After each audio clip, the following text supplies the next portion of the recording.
Today's Mob Rules is brought to you by us because we're fucking awesome. Oh, you muted us.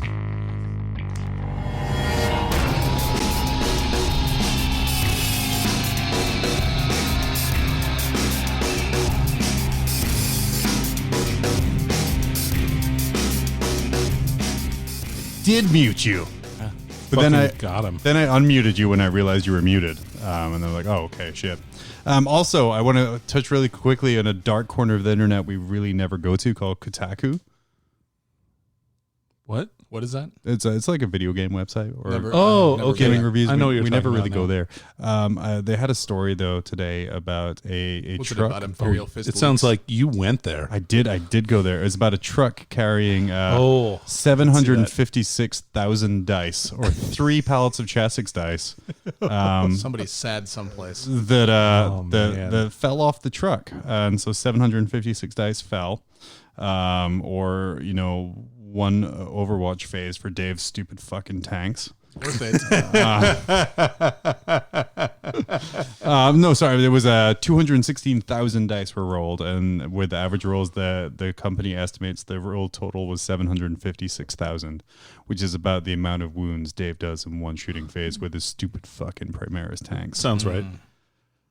Not that I'm bitter. That's the important thing. Hey, welcome to Mob Rules, guys. It feels like it's been forever. John here, joined by Dave and Danny, and it feels like it really does. a Actually, long time that we've done a Mob Rules. Why does it feel that way? Did we had to skip one? We had to record early. We recorded early for one because I was leaving the state, and it was too early because then I died. Yep, that's fair. Oh yeah, because Dave, you were there for that. I was there for the beginning of it. And I threw my back out. Man, humping Danny's mom, I guess. Oh, is what sure. the kids yeah, say. sure. Yeah. Yeah, that's no. I threw that is the colloquialism. I've been having back problems. I got something for that. To do it again. Don't turn the volume up. No, do it again. If you make Danny jump, do it again. So Danny's mom. There we go. See there. Hey. Nice. Dave, we got the rim shot in. Yeah, you got the rim shot. Well, it's a new day. It's usually just like Dave's your mom. Yeah, there it is. Thought for sure he was going to White Claw blast us. No, because I couldn't figure out the volume. Which is in what I time. did to John's mom last night. Oh yeah, that was dude. You gotta give him the you gotta give him the rim shot again. Just like There we go. Cool. do to his mom. Yeah, no. This episode called Rim Shot. So underrated Marvel character. Yeah. Yeah. But yeah, Okay, so we maybe. recorded early, and then after that, I spent like a week just in a very long conference, and I came back, and then we graced some little podcast with our presence. You spent a week in a very long conference. Danny and I spent a week speed painting all sorts of shit. True. For a GT. Yeah. Well, There was a GT, which I flew. Don't pull back the curtain, Danny. okay, sorry. So I flew from Atlanta to Alaska, which is a nice 8-hour flight. Got off the plane, went right to the GT. You guys were out there. I'm like, hey, what up? But yeah, we had a GT, which was our Battlezone Ursa event, which is our annual Anchorage GT, confirmed for 2020. So I'm very happy about that. Yeah, I heard it did pretty good. We did pretty good. So we're back for 2020. Learned a lot of lessons. I think the most popular event was actually the Night Joust. The Night Mob Joust- Rules sponsored Night Joust. The Mob Rules sponsored Night Joust was actually, it went off really well. And Dave, Danny, thank you guys so much for running that when I was like, here, run this thing. Yeah. And and we tried to make it really fun. So we saw some underdog stuff happening. Our friend Tyson, for whatever reason, brought a Leviathan Dreadnought. I don't know what Amazing. It was amazing. So I think we just started throwing out rules. Like I told him that, I was like, hey, Tyson. He's like, what? And I'm like, those grav bombards are now pistol weapons. He's like, I'm in close combat. I'm like, yeah, with your pistol weapon grav Hell bombards. yeah, shoot him up, baby. Much to the chagrin of our buddy Matt, who was... He's like, oh. Come on, again? Well, that's only because he formed a special voting block with his brother to try and ace the event, but he couldn't withstand the pure might of a furious Valiant And Yeah. vicious final. cheating. Right. What? Yeah. But his brother did Impartial judgery. his brother did the big hero move of standing in a corner far away with a Castellan and just shooting shit. And then our friend Josh being the only one who recognized that it might be a good idea to get the Castellan off the board really quickly. And then didn't. Died. Charged and died. Charged and died. Oh, Rip Josh. But yeah, no, it looked like it was a lot of fun. We got a lot of good feedback from it. People wanted us to do more stuff like that. We have a couple other stupid little things up our sleeve. I think really where I'm trying to go from, and Dave, you can kind of jump in here too, is like stupid little events you can run in between other events. Yeah. Is kind of the vibe I'm getting. So like little fun 15, 20-minute things. I really want to run a dreadnought night. Just everybody gets to bring a Dread dreadnought. fight? Everybody has a dreadnought. I mean, not everybody has Imperial Knights, but everybody has a dreadnought. Can we call it dread it, run from it? I don't know. Something's inevitable. I'm hearing a Thanos quote. We cannot call it any of the things you just said because that didn't make any sense.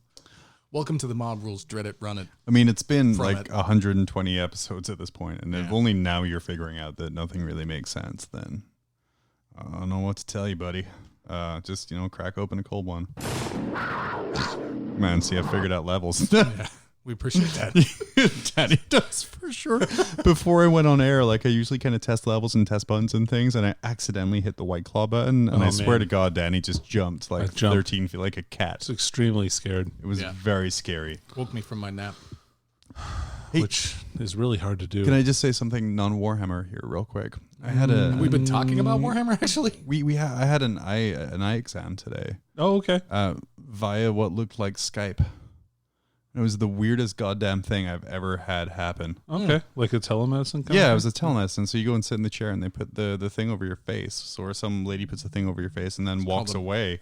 And then they're like the person over the other end in some office building somewhere, like hits all the buttons and makes all the changes remotely. That's awesome. I was like, hey, that's really weird. But at the end, I was like, hey, why do I need a physical person here to like press a button to move dials? Who else is going to put a bag on your face besides Amanda? That's fair. Yeah. That's fair. That's fair. Well earned. Well deserved. But yeah, so it's been a long time. Dave, what have you been up to? You kind of hinted at it a little bit. All right. With what you had to prep for. But yeah, tell us more. So I launched myself into building and painting a bunch of stuff 5 days before the GT because I'm an idiot. As is tradition. And changed my list around to some degree. So I decided to run 2 drop pods with one with a 10-man tack squad and one with a 9-man tack squad with a captain in the other one, so that when the 2 drop pods came down, they could get rerolls in their shooting. They're deadly bolter fire. Plus, I gave him the relic chainsword so that he could actually do something in close combat, as opposed to the tack squads, which I have learned in close combat just kind of go, slap fight, and nothing dies. So, I mean, it's not true. Sometimes people roll really poor dice for saves. Yeah, sometimes. How did you find, just kind of jumping ahead a little bit, how did you find Shock Assault with your Tactical Marines, or did you ever get them into combat? Or I mean, I did in previous games. At the GT, not once. Really? Yeah. Oh, that's weird. Huh. They because like you're right, your Tactical Marines, they run in, they're like, haha, 1 attack at strength 4 with no modifiers. Right. But I'm like, would 2 attacks be maybe better for them? I can tell you that a 10-man squad of TAC Marines with no special weapons cannot kill a 2-wound remaining Sergeant Kronos. Oh man, and this is when I'm sad I didn't keep the sad trombone sound. Yeah. Like it was like whiff, whiff, whiff, whiff, whiff, whiff, whiff, whiff, whiff. And at that point you're just like, welp. On the plus side, Sergeant Kronos couldn't do anything back for some reason, so there is nothing more satisfying to me than a multiple round slap fight between one character who should squish your guy without even rolling dice, and then just one random dude. And just, it's epic. Like 4 rounds of, and you don't pull him out of combat because you're like, no, this should not happen statistically. Statistically, this shouldn't happen. But yeah, for whatever reason, they just survive. Yeah. Like a lone nurgling base with a 5-up invulnerable who just keeps making those saves. Brilliant. Gang busted. Hashtag Randall's hands. But yeah, so I built and painted a bunch of stuff to get ready for that. I also worked on the trophy for the night fight, which turned out beautifully. Oh, yeah, dude, you did a great job. Yeah, on that. like so. Dude, I can't thank myself. I got to thank Scott who was our buddy Scott, who has Oh, multiple 3D printers, who was able to print that for me in 13 hours from the time I asked. Wow. That's really impressive. That's Because, yeah, awesome. our initial plan, because like I said, I was sent out of state. So I was just like, hey, Dave, I have an armor gear at my house. Just go grab it, spray gold, call it good. That's a trophy. And so like I'm looking at messages and stuff while I'm sitting in a very boring lecture hall thing. And like all I can see is Dave being like, yeah, I don't have time to paint it. And like all I'm thinking is, Dave, you're just spraying it fucking gold. Well, what don't you have time for?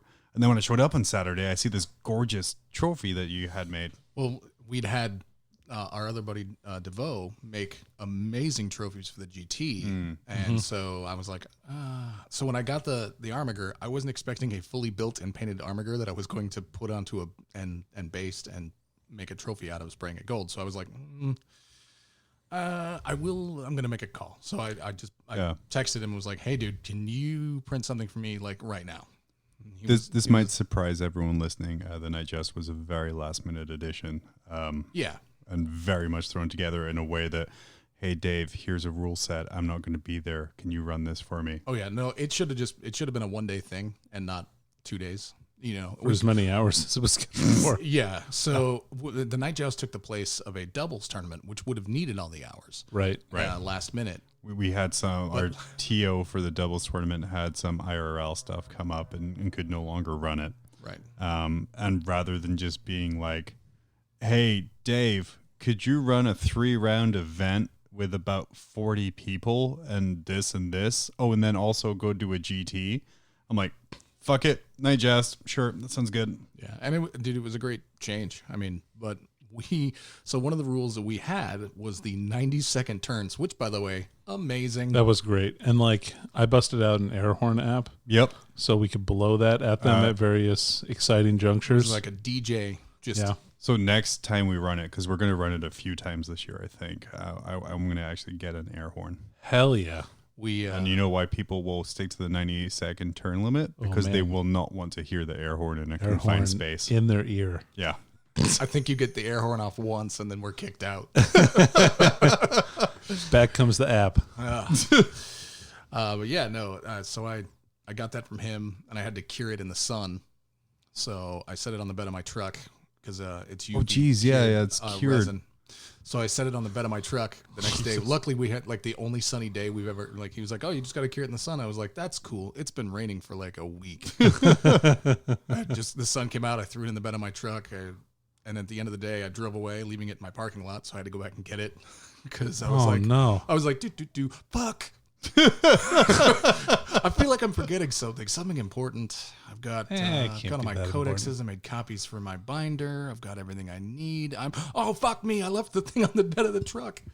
So I got that. I went and picked up some cheap plinth stuff to make something at Lowe's, glued everything together and then painted it. Oh man, we're sponsored by Ace Hardware. You have to say you picked it up from Ace Hardware. Sorry. I picked it up from Ace Hardware. Oh man, that's home of all the Beth plinths. That's everyone's local hardware store. Yes, it's the best. But yeah, I was happy with it. Sponsor us. We're the Helpful Hardware folks. Isn't that their logo? Oh yeah, that is their thing. Good job. Yeah. See, that's why you should sponsor us. Super helpful. This one guy that works at Ace is going to hear this and be like, oh shit, we got to send them tape measures. If it ain't Stanley, it ain't playing. That's all I'm saying. Stanley, the best tape measures money can If it ain't Stanley, it's shit. I think that's the thing we suggested, and that's probably why they don't sponsor us. Yeah, exactly. But yeah, so we did that. I got everything ready, and then we played in the GT, me and Danny. You guys did? Yep. I played, perennial opponent, first round opponent is Ursa, Eric Rickards. Yeah. Man. Versus I was me. like the rematch. Oh, shit. Yeah, the guy who fired me from this podcast and replaced me. Yep. Yeah. Well, don't worry about it. I beat him so that you could come back. Can I just say Was that the reason Was that that the you did? reason? No, it's just because I wanted to You beat him. fool. You hate me on this. That's true. But Eric was a tyrant, and so I needed you back. That's fair. Oh, yeah. I mean, I can see it. Can I just say my favorite thing about Eric, and who's someone I've known for like just a few years, not super I long. think it's about 4 or 5. Is We've it- known him Jesus, now. right? Yeah, about Yeah. 4 or 5. But my favorite running joke with Eric is every time we see each other, we pretend like we've never met. And this has been going on for about 2 years now, I think, at this point. Okay. But yeah, You see him several times a year. I see him several times a year. But my favorite thing is like, oh, hey, man, how you doing? My name's John. You must be Eric? And he's like, yeah, nice to meet you. And it's like such a stupid ass little running gag that makes no sense. Is not even funny to either of us now, but is so unfunny that it's hilarious to me now. But if you don't do it, it'll just throw off the whole day. It really will. It does. Yeah. So, but yeah, you played Eric in the first round. I played Eric. You had your very balanced, fair tanks that don't enrage me. They were pretty balanced. At killing everything. So, Yeah.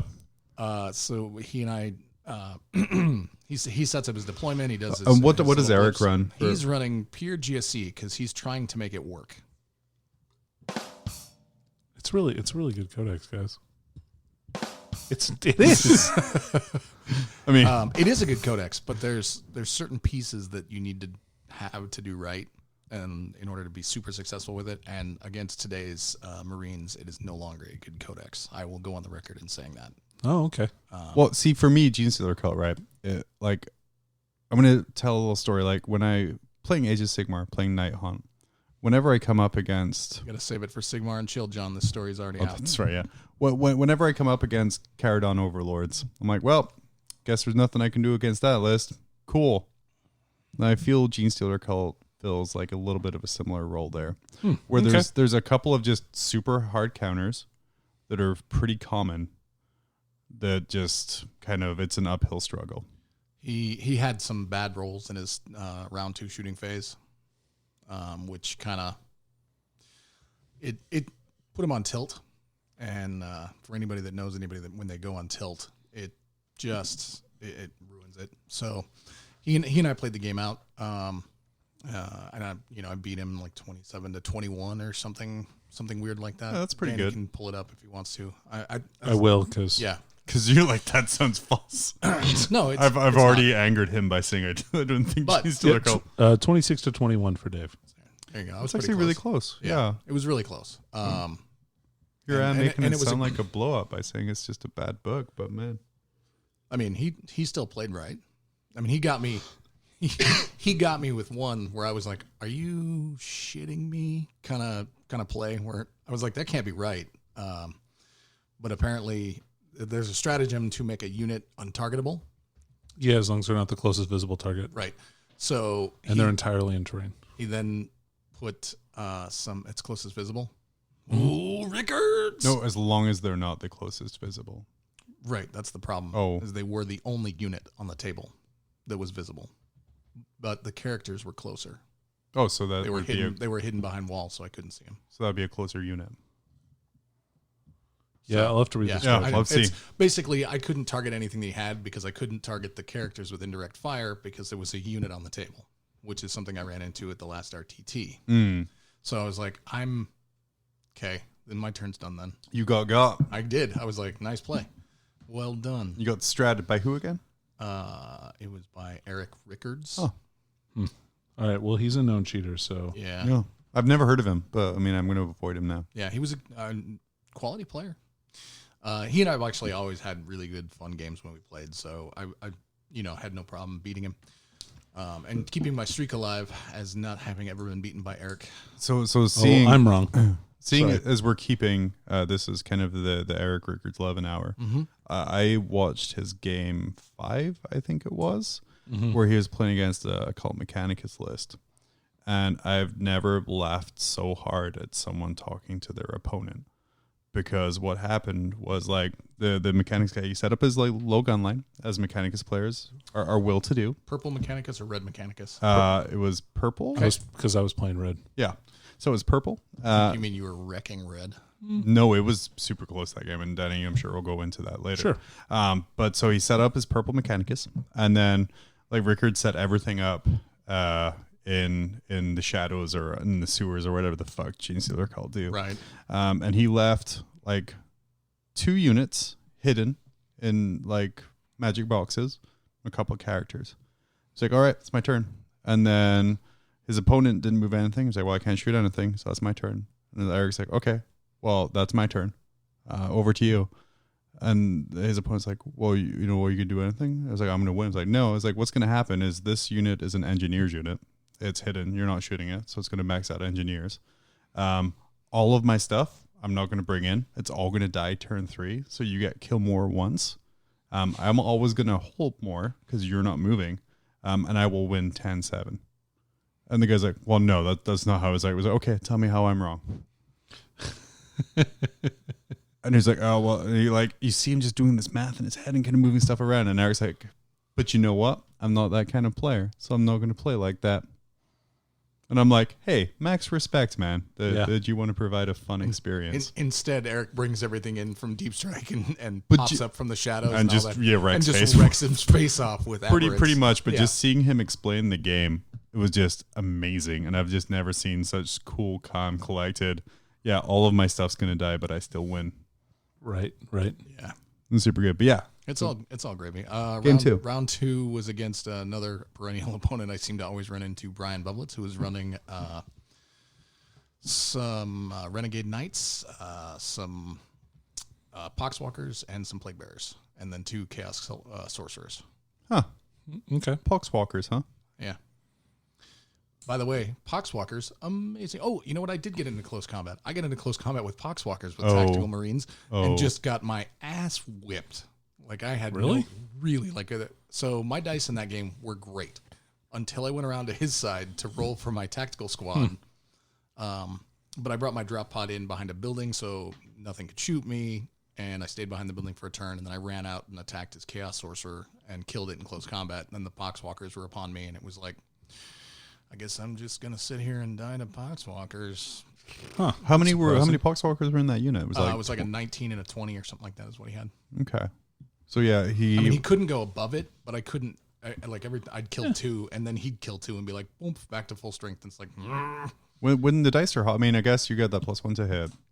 But I mean, if he's running a Death Guard battalion with sorcerers, maybe. I don't know. It's a strange list. Yeah. I'm gonna go on BCP real quick. It could just be a Nurgle battalion. Yeah, could be. Yeah. It was a fun game. His stuff is always gorgeous as well. Amazingly painted stuff. Yeah, I felt bad tabling him turn 4. It's like, did you though?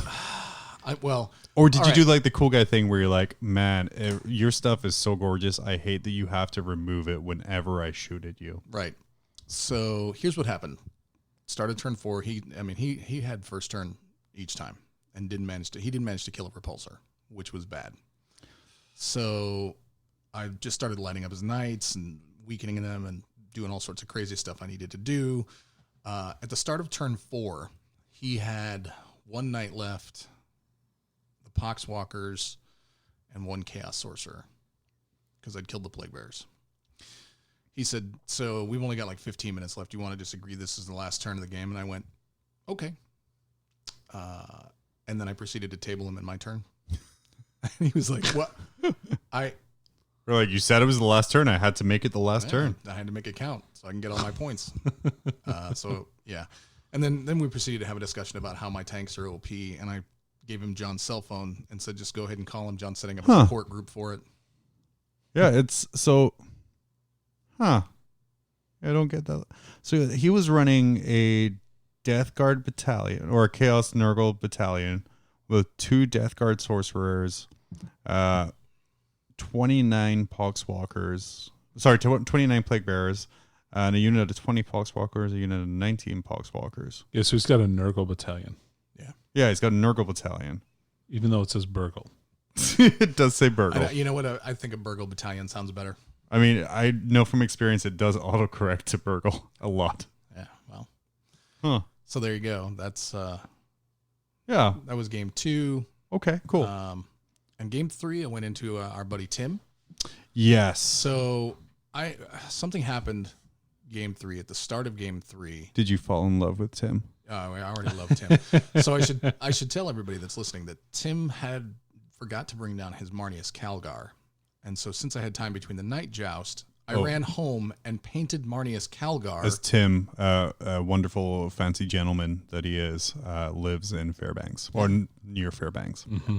Well, Fairbanks adjacent, but don't hold that against him. Yeah. I mean, in the bad side. Yeah. He lives in the projects of Fairbanks. It's like he lives in the Detroit of Fairbanks. It's better. Yeah. So So I ran home and painted. So now Marnius we've Calgar. lost not only Yeah, our South African listeners, I think it was last time, and now we've lost our Detroit listener. Well, I mean, it's a shame, but it is what it is. Yep. So I painted up Marnius Calgar for him and brought it back, and he was like, "Dude, I just needed 3 colors." I was like, "I couldn't just do 3 colors on this." The cloak was Marnius Calgar was the first model that I've ever not fully assembled, because painting a cloak underneath behind all that crap that he's got on his legs is Primaris too difficult. cloaks are the worst. Like the Gravis Captain's a pain in the ass. The Librarian's a pain in the ass. Yeah, I painted the Gravis Captain I fully haven't painted assembled. those So yet. So Yeah. well, the Gravis Captain, he's not that great, sadly. I mean, I wish he was better. I think he's a gorgeous model. I thought he was a gorgeous model the first time I saw him. Why don't you add a giant power fist to him and Right. just add a fist to his shoulder pad? So Right? I just wish he had different weapon options because I don't want those. Yeah, that's like I just want. yeah. like- I would love a Captain in Gravis that has different options. That isn't also just holding a fist on the other side. You know. Sure. But yeah, Sorry. I pull up my roster from my binder, and like a lot of people, we've actually discussed it, like how you do your rules. So like I go out of my way to make copies of every unit in my army, so I don't have to try to find it in the rule books, so I can be faster during my play. Still have the rule books and the codexes, so they can look at it and go, okay, yeah, this is a legit copy. That is pro tip, by the way. I started doing that after I saw you do it, and it really does speed things up. And I've got all my. Or you just know the stats of your stuff. I mean, not all of us. No.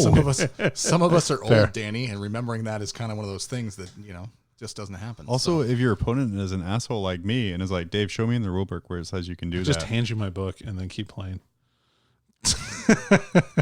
while also hitting the chess clock over to John at the same time. Yeah, sure. Yeah. Find it yourself, man. I ain't got time for your shit. So, Not my job to teach you the game, but this is a learning game. Shit. Yeah. How did you find out about that? Sorry, Dave. no, so I had this binder. I've had it for like 5 tournaments now, and then I've just got slip pages. I rotate the pages out. The binder disappeared after I gave Tim my roster, and it put me 200% on tilt. The binder was never found. Man. Yeah, what's up with that? Yeah, That's episode- so bizarre. Episode title, Full Tilt, by the way, Yeah. or On Tilt. So it put me completely on tilt before we even got finished deploying, and I deployed poorly. Now, knowing that I'm playing Iron Hands, I should have been able to survive some of Tim's shots. I deployed. I got the +1 for deployment for the roll off, and Tim rolled a 3, so I was like, "Oh, I should be good." 1, there it is. Okay, perfect. Whenever that happens, and whenever I feel like I'm super, like, yeah, I'm going to make this, I never make it. Yeah. So Tim rolled probably the best he's ever rolled in his life for stuff. I failed. We mathed it out after he tabled me turn 2. Oof. That he made me make about 240 total Iron Hand 6-up saves, and I made 8 actual armor saves, which were also done at 6-up because of the -3 for the storm cannons is what he had on his Leviathan dreads, and everything else. You didn't pay for cover? No, I completely forgot. I remember the part where I was on tilt. Fair, though. I mean, that is statistically below average. Fairly below average. Actual armor saves, I made 1. It was just the first repulsor to die exploded, taking out both of my tech marines and my lieutenant, and doing between 5 and 6 damage to everybody else that was around it. The next vehicle to blow up was a whirlwind, which then did 3 damage to everybody it could hit, killing more of my army. And it just was like, okay, this is fun. Where's my fucking binder? Dude, that's the thing for like the rest of the night, because like it was about this game when I showed up here, or like just before this round started, and you're like, you're just your binder, man. It was all about your binder, and like I'm trying to be cool guy, I'm like just a binder, man. It wasn't, and it's not, and it's like you're right. It was my army life basically. Yeah, I could pull out all the rules for every game that I played after that. I had to pull out the book 4 or 5 times a game to like show a people pauper, because they didn't believe me. I was like, here's the stats. This is what it does, you know? And yeah, it took me completely out. You know, I lost that game. And then when and Cody, who I was giving him a ride, was playing his Tyranid list, just kind of funsies Tyranid list that he threw together at the last minute, including a bunch of just big stuff that he liked. Mm-hmm. Cody burned me solidly because he played Tim first round and he scored, it was like 11-18 or something, whatever, you know, some score that afterwards Tim was like, wow, you played really good. And Cody's like, wow, thanks, Tim. You're a good player. And you know, and then Danny's furiously looking up that result. I mean, I doubt it very much. But Cody's in the middle of his game. There's like 10 minutes left. It was 28-19. 28-19. Yeah, he got some points on that loss. That's what I'm saying. He lost, but he did very well, and Tim was really shocked by how well his Tyranids did, because I'm sure he just thought, Tyranids, dead bugs, you know. But Cody burned me. He was like, oh, what was your final score? I was like, Tim tabled me turn 2. And Cody's like, wow, we won 6 rounds. I guess that means I'm better than you. And I went, I guess that means you're fucking walking home. God bless Cody. He finds the silver lining in every situation. Right? So, yeah. So we went home, got food, because I hadn't eaten all day, and neither had he, and we just kind of vegged out for a little bit, and then I passed the fuck out and had to get up super early to come run the night joust again, which we did that first round. Thank you. Did Cody bail for day 2? He did. Oh, that's too bad. Well, because he was beat. Okay, fair enough. He stayed up till like 5 a.m. painting to His get stuff it looked great. Yeah. His scheme is great. He worked on it till like 5 a.m. Stupid professional I picked him up artist. at like 11. Yeah. Some guys like that are jerks.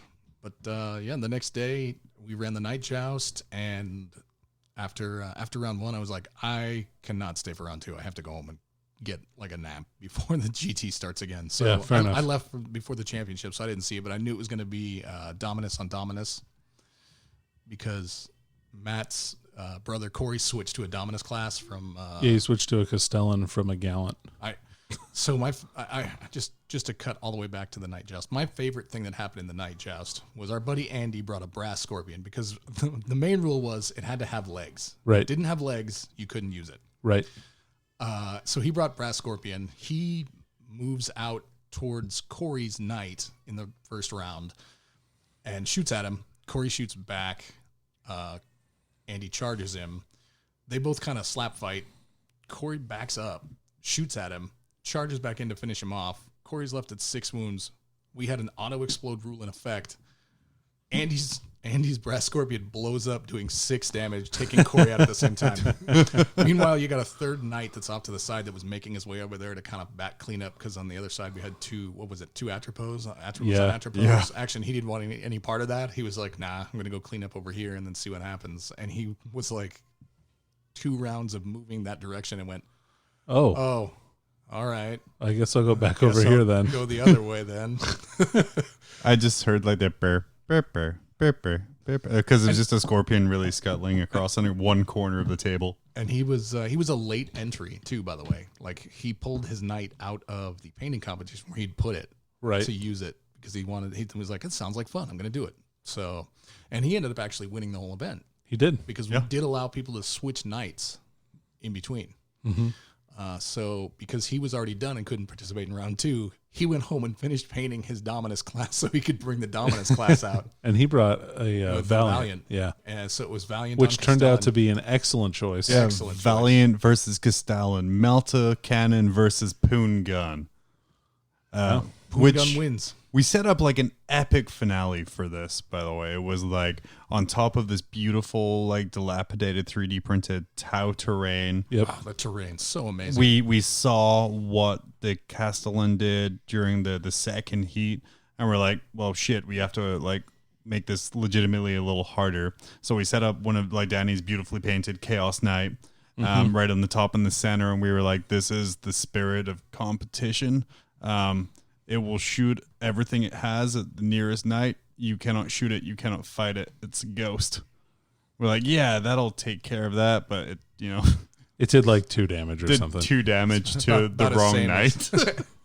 About as same as Dave's Beyonder roll. Take a mortal wound. And then we timed. Awesome. We timed That was each. great.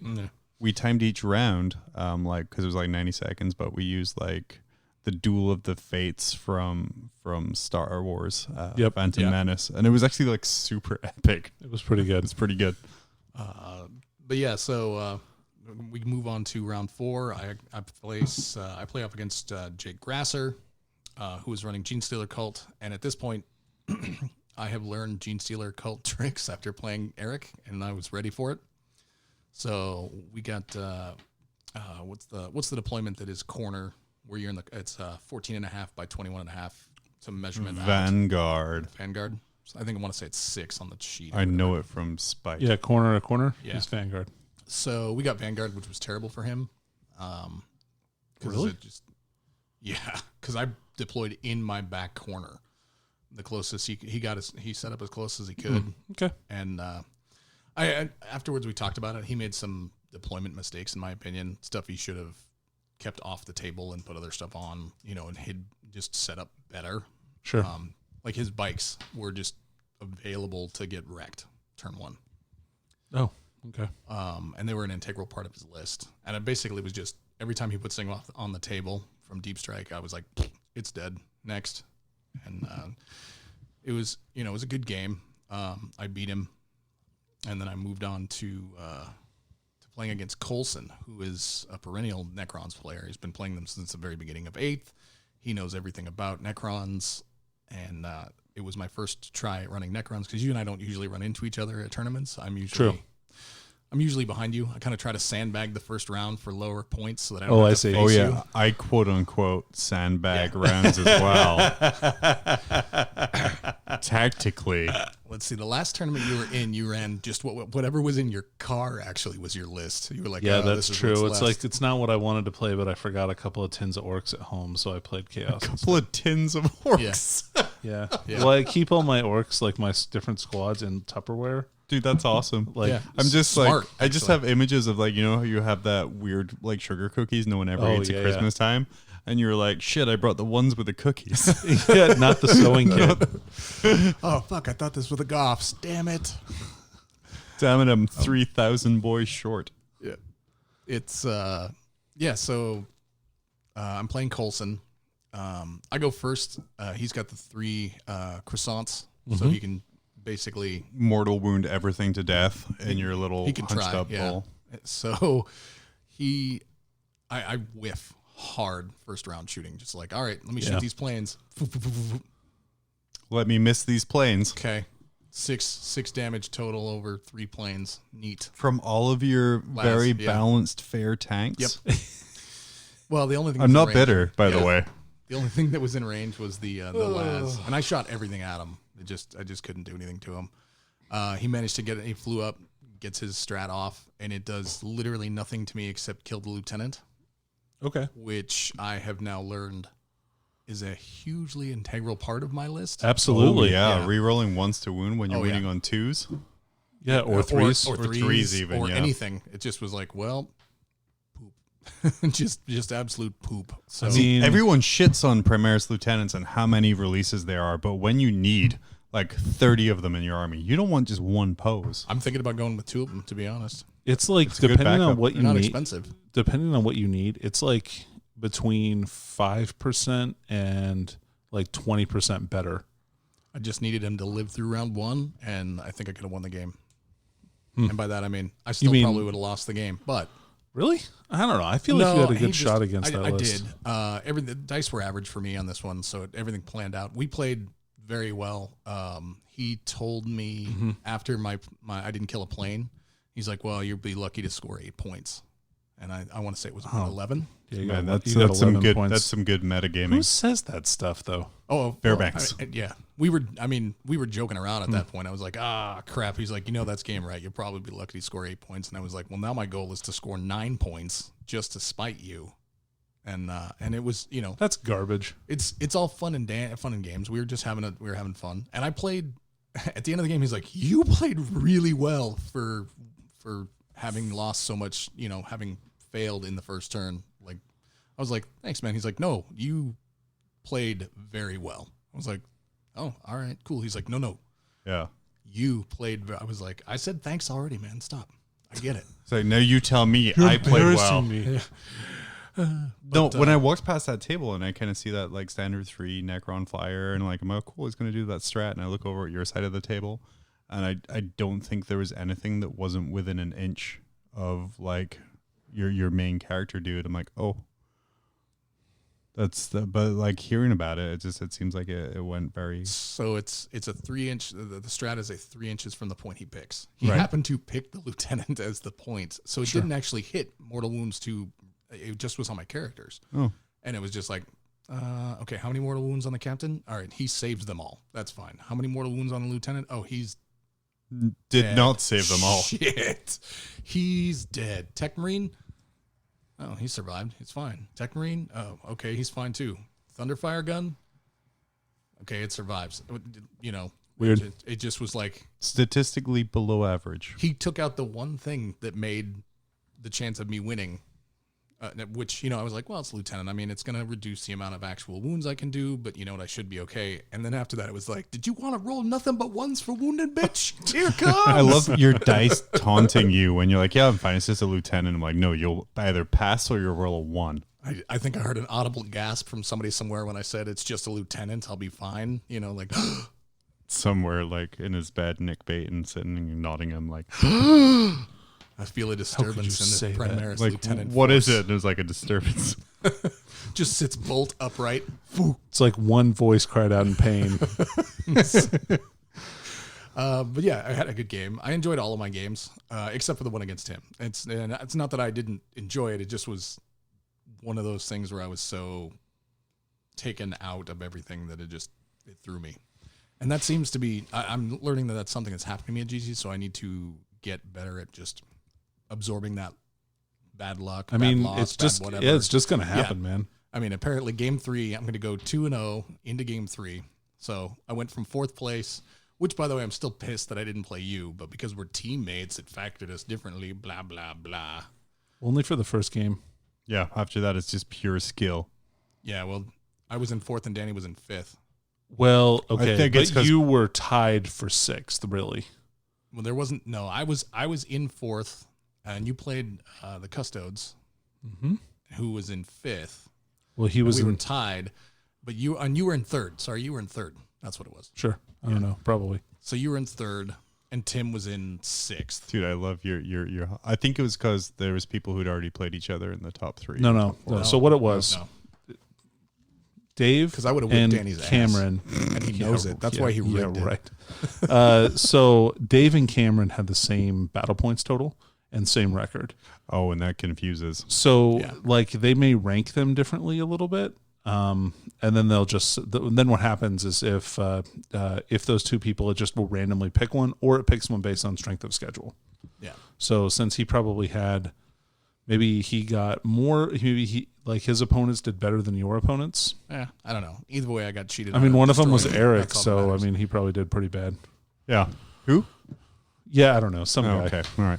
Fairbanksian. Some loser. But yeah, no, I had a good time overall, but by the time it was done, I was spent, and I had to go pick up my 3rd place in the painting competition winning model, which I discovered afterwards, and it was going to be all like, I'm bragging about this. I got the bronze, you know, there's gold, silver, and bronze, right? Yeah, exactly. And they're like, no, everybody gets a bronze. I was like, oh, it's the participation medal. Keep your fucking bronze. Just hang on. You didn't take your bronze? No, they didn't have enough of them. Oh. Because apparently Scott didn't have time to print enough medals for everybody because he was busy painting a nighthead. Some asshole jumped the line. Fuck yeah. And they didn't know that there was going to be quite the uptake for the painting competition. They didn't. There was. No, it was a huge success. So it was like 60 or 70 entries. I wasn't even gonna enter after our last painting debacle up here, and didn't, because I just was like, I don't care. And I was asked by one of the judges to please enter because he was afraid there wasn't going to be enough entries. So I was like, all right, I'll submit something. So I did. And then the case that he had was too small. They had models just like all over the place. Overflowing. Yeah. I'm really excited for next year for the painting. We already talked about how we're expanding that. I'm going to definitely do a model next year. Yeah. So even if I don't have a shot at winning, I'm still going to paint. Yeah. So we're going to take, because this GT feedback or recap is super cool, but super long here at this point. So I'm going to take a break real quick. We're going to come back and we're going to focus on Danny's weekend experience. Hooray. Because no one wants to hear about how I sat and watched a movie on a Delta flight. No. Maybe. I mean, I do. Yeah. What movie was it? Yeah. It was, I watched some of The Men Who Killed Hitler and also The Bigfoot. Oh, dude, how good was that? Super good. Yeah, it was a good movie, actually. Let's have a conversation about Let's that. save it for our Sam. For my what's hobby. his name? Sam Elliott. Sam Elliott podcast. Airing on Thursdays. Let's save it for my hobby progress. Yeah. If you're a true follower of chaos, enjoy killing Tau scum, fry devilfish for breakfast, drink the blood of fire warriors, collect the bones of Kroot fodder, desecrate the cockpits of mantas with demonic sigils, sing songs of chaotic praise and joy, when berserkers chain axe overwatching broadsides, helldrake baleflame shield drones into flying discs of spinning fire, and just all around bask in the path to glory, then the Shrine of Chaos podcast is a must-listen for you. I'm Mini Wargamer Dave from MiniWargaming.com, and I invite you to be a champion of chaos. Listen to the Shrine of Chaos podcast wherever podcasts are downloadable. Thank you, Mob Rules, for allowing this message from the Eye of Terror. And we're back after like a really long and serious discussion about the man who killed Hitler and also the Bigfoot. I still think he couldn't have pulled which- it off. The statistics are not there that he was going to be the same guy to do both. I mean, if you're really Just saying. pessimistic, sure. I am. Which I watched most of. I'm but getting that on a T-shirt. I'm getting a silhouette of you, a picture of you from the Downey's Hot Takes, and I'm going to get that on a T-shirt. Editor, it's going to say, "I'm pessimistic." Yeah, how about the picture of me like super excited? You know, the like the Danny's hot cakes picture. That's what I'm saying. Yeah, Yeah, yeah. that one. with just a okay. Which is Danny code with, "Sir, I do not agree with what you're saying, but I do not wish to discuss it further at this time." So like anytime I say things like I don't think GSC is a good book, and Dan's like, "Oh, okay," it means like, "Sir, I do not agree with you, but we do not have the time for me to point out that's- why you're wrong." That's a soundbite you need actually on the board, so that when anytime Danny's saying something that we don't agree with, you can just hit it for us. And it's just him back at him. Yeah. Okay. Use your own words against you out of context. But Danny, you also had this GT weekend. I played in the same tournament. You played in the same tournament with slightly different results. I did. Yeah, Danny went 0-5. Right. Yep. I won 0 games. Yep. I get it now. That's pretty funny. That's good. That's Thanks. You're welcome. So before the event, like I kind of had some 40K ennui going on. Like I'm like, nothing really sounds super fun to me. Like I'm taking the list because I think it'll do well, not because I really want to play it. And then I watched John play his list, and Which I was like, so much. I went 1 and 2 with it, but man, was it the most fun I've ever had. hell yeah, it was great, man. You were having a good time. I was watching you play. I'm like, man, I'm super jealous. I want that for my GT experience. Like my I don't even care if favorite I do game well. of that tournament was against Taylor, but just because of like I think the same reason I really enjoy playing you, Danny, is because of the 20 solid minutes of shit talking. Just to the point where it doesn't make sense until the game becomes depressingly real for one party, and then it just stops right away. And my God, poor Taylor for that game. But anyway, yeah. So, so I did a couple of modifications, and like the whole premise of this was, how many Leviathan dreadnoughts can I bring with 2 storm cannons? And the answer is 3, Yes. because legally that is all you were allowed to bring. all you're allowed to bring. I remember we were having dinner after we had like a training day tournament where like all of our team, we had like 12 people show up and just play like a friendly tournament, which by the way, we're going to run some more. Hell yeah. Man. And we're going to report them because hell yeah. $50 entry fee or a snake card. There you go. Yeah, you can come play if you pay $50. Buy us dinner. But we went out for dinner afterwards and Danny's like, "Hey man, can I borrow your list?" And I'm like, "Ha, Danny, real funny." And I'm like, no, for serious, I really want to play it. Like, I think it looks like fun. And you're like, I mean, I guess. Yeah. Sure. Why not? In my head, Danny's got the hollow screen pulled up, and he's like dissecting the list. He's pulling out like the crappy stuff. He's like, "Well, this sucks," and throwing it away into the trash can. And it's not that the stuff was bad, right? No. It was just like, I wanted some stuff to play a little bit closer to like my play style. And I think also that synergized well with other stuff. It wasn't just all of the dreadnoughts you own in one list. Which was my basis for the list, which is by far because I own about 30 dreadnoughts. Yeah. Yeah, you should run like a dreadnought fight night thing, you know. Oh, that sounds like a real good idea. It does lend dreadnoughts to everybody, actually. So I brought 3 Relic Leviathan dreadnoughts. I brought a squad of 5 Grav Devastators and a drop pod. I brought 2 units of 3 Eliminators in a spearhead with a Primaris Phobos captain as my warlord, who often was a chapter master, but not always. I like that that's something you don't have to set. You can just choose. It's Yes. kind of nice. Yep. It's nice not to have to spend the points if you don't want to. He was almost always a chapter master, I think. What else did I have? I had I had Carib Cullen the Arisen, so another Leviathan dreadnought. Who is just the best. Yeah, he's fun, man. He was cool. And then I ran a normal lieutenant with a chainsword. So if I wanted to buy Teeth of Terror for him, I could. But it never ended up happening. He never needed it.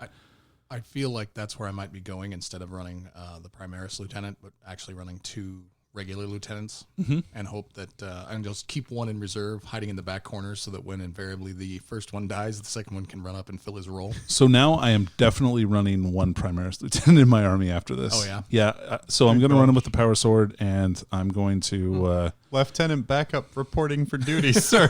Yeah, just in case I need to cut something. But the 5 wounds, I think, is where it is intriguing for me. I think he's... Anyway, but I'm switching. And so this was run as all Ultramarines. Right. I also had 3 units of 5 Sniper Scouts. I believe it was actually run as Red Scorpions. Sorry. Yeah. Red Scorpions utilizing the Ultramarines traits. Thanks, vague Forge World rules. Hooray! So... I also did the same thing for my Ultradreadnought list.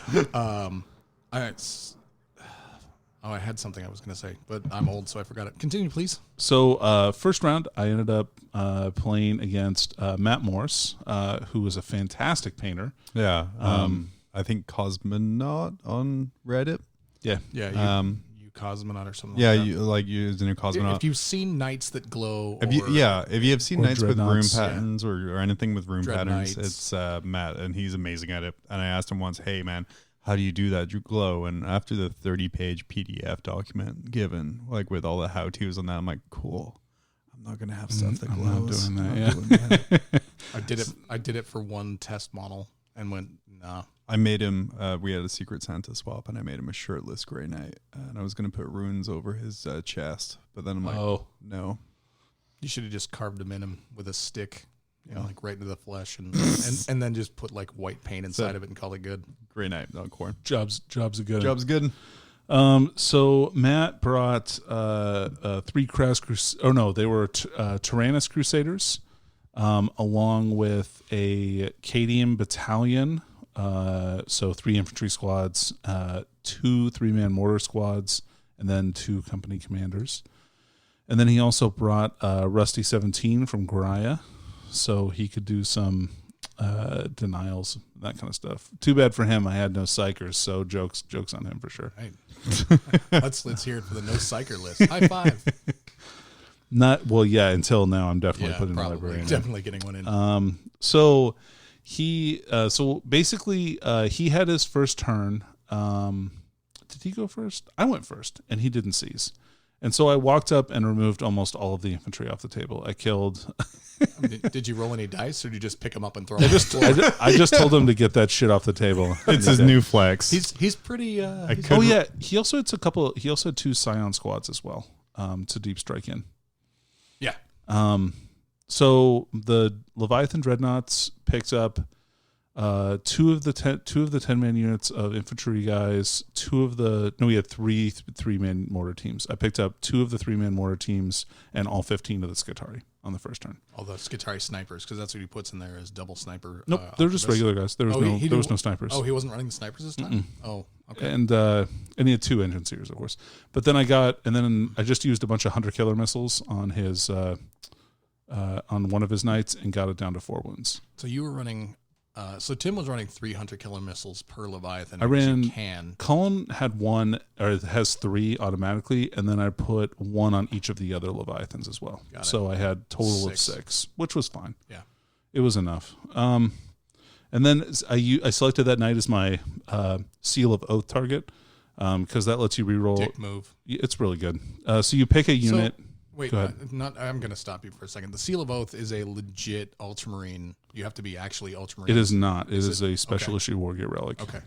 I just wanted to check. So that was the relic that I chose every single game. And I never bought a relic otherwise. I didn't need to. No, that relic is broken as fuck. It's really good.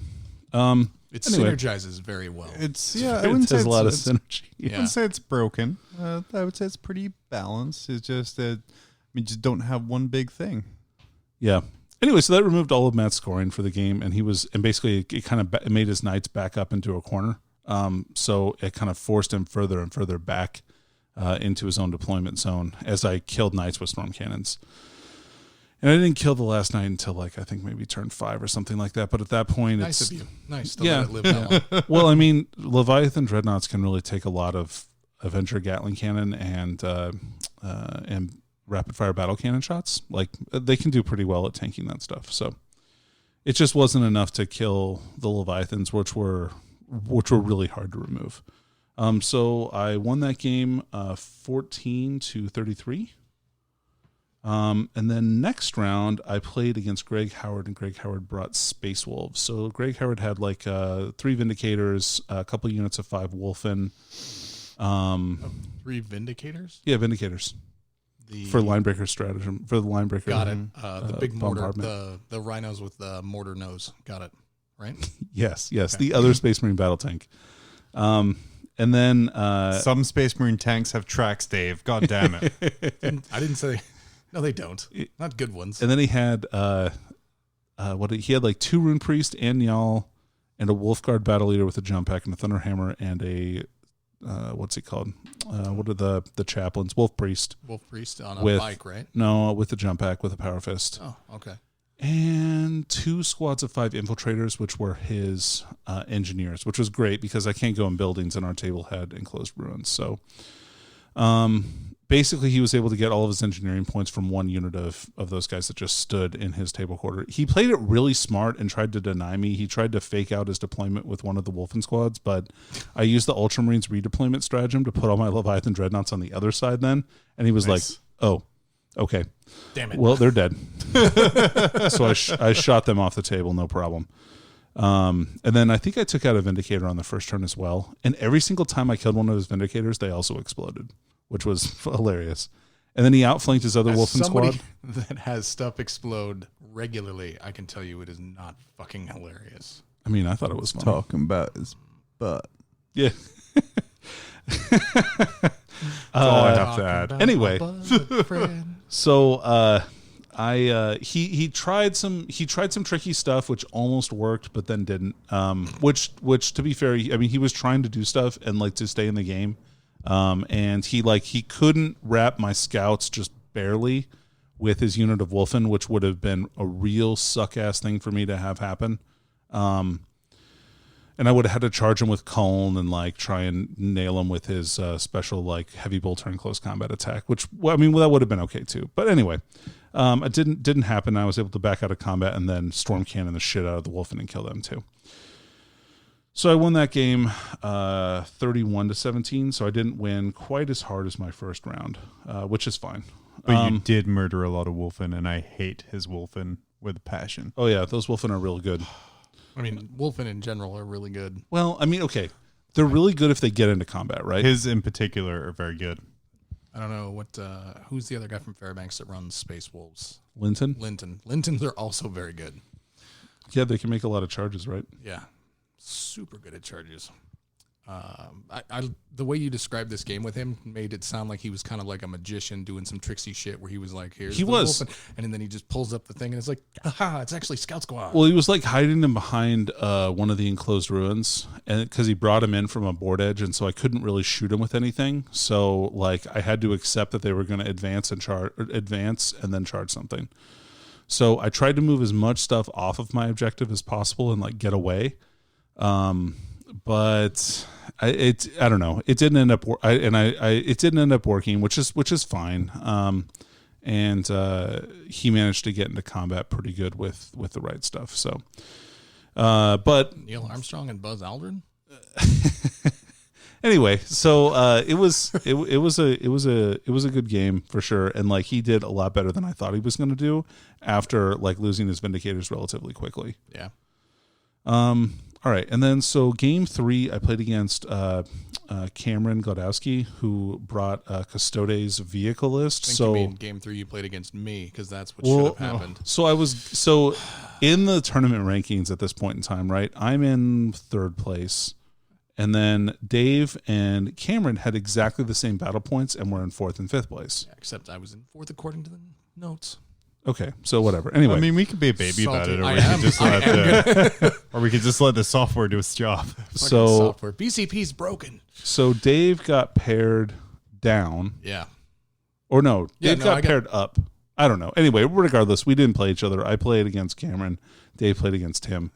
We already When the heard pairing- how that game went. It was not pretty. When the pairings went out, I just remember that Danny was like, "Phew, fucking thank you. I didn't have to face That's Dave." that's exactly what happened. Yeah. Actually, I mean, not for a skill level thing. Just he didn't want to spend 3 hours with Dave. I just didn't want to have him bitch when like my Leviathan Dreadnoughts just lived through. his as we army and as we killed him. often spend multiple I would hours have. stuck around each other. Yeah, right. I would have like a motherfucker. I know. Yeah, and then we would have to hear about it on the podcast. It would have been bad. Anyway, Yeah. so we didn't have a mob rules off. We had a Fairbanks versus Anchorage off, and so I was able to pull Anchorage's weight. Unfortunately, Yeah. Dave was not.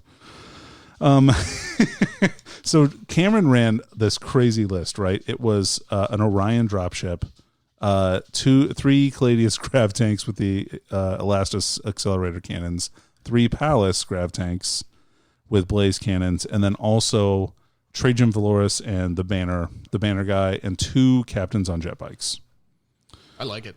It's a good list. It's a really good list. I'm really glad the Custodes nerfs made this list not really a thing anymore, because that list sucked to fight against. Yeah. I was miffed that Space Marine FAC got in for Ursa, but the released before it, Custodes did not. Well, okay. And I get it. I get sure, it. I just sure. was like, oh, okay, I'll paint some new stuff. Because, that Phobos. You said you had a Phobos captain, and you sometimes upgraded him. Did you remember that he lost all of his shit if you upgraded him? What do you mean? So if you upgrade a Phobos captain to a chapter master, he loses his deny aura. no, he doesn't. Yes, No, he he does. doesn't. Yes, he does. It's in the FAQ. That's what I was bitching about, and why I didn't have a No, you Phobos on there. misinterpreted the FAQ. I don't think that's true, dude. I mean, we can look at it later, but Keep talking. I'm gonna. anyway, so pull it talking more about the game that anyway, so I played against Cameron. We did some setup. We set up our armies, and he kind of castled in the corner. Well, the first stroke of good luck, because I wasn't really fancying my chances against his army, to be honest, because it is really powerful. And I those think the term is was. Oh, sure. Thank you. You are correct, you're actually. welcome. Yeah. So he castled up in a corner. So first stroke of good luck was we got Pointy Dawn of War. So I forgot what that's called. Worst. I call it pointy. Spearhead I call it assault. pointy hot dogs, but Spearhead assault. I sure, think? whatever. That sounds right. Pointy hot dog. Anyway, pointy hot dog. So we The played best sandwich deployment. most tasty of sandwich deployments. yeah. You're welcome. Hot So- dog is not a sandwich, you son of a bitch. So we deployed like that, and I'm like, awesome. Now I'm actually close to him. He can't just deploy in the back corner of the table, and I have to like run Leviathan Dreadnoughts across the table at him. Amazing. So we deploy. I'm like, all right, I'm ready to brawl with you, dude. And then I get first turn 2, and I'm like, hell yes, this is happening. This is really happening. So It's like you became Adam Sandler. It's all coming together. somebody learned how to pot. It's just like, so first turn, I seal of oath one of these Caladius grav tanks. I kill that one. I bring another one down to 2 wounds, which was amazing. And then I don't think I did anything to the to any of his other vehicles that turn on the first turn. And so next turn, he charged into me with one of the biker captains, forgetting that I was Ultramarines. oh, And so I overwatched him with 3 dreadnoughts, and he lived. Like, it was crazy. Like an asshole. Yeah, I probably did like 12 wounds to him, and he made like all but 1 3-up invulnerable. So it was like, okay, cool. And then another time I did 8 wounds to him with storm cannon fire on his on one of his Caladius grav tanks, and he made all 8 5-up invulnerable saves. which That was is like too many. What? That's the perfect amount. Anyway, so I managed to eventually I killed all the Caladius like round 4 or 5, I think, and then hit all his characters were left standing in the. All he had was the 2 characters in front of my entire army, like including my grav cannons and 2 Leviathan dreadnoughts, and he was like, "Okay, well, we can call it."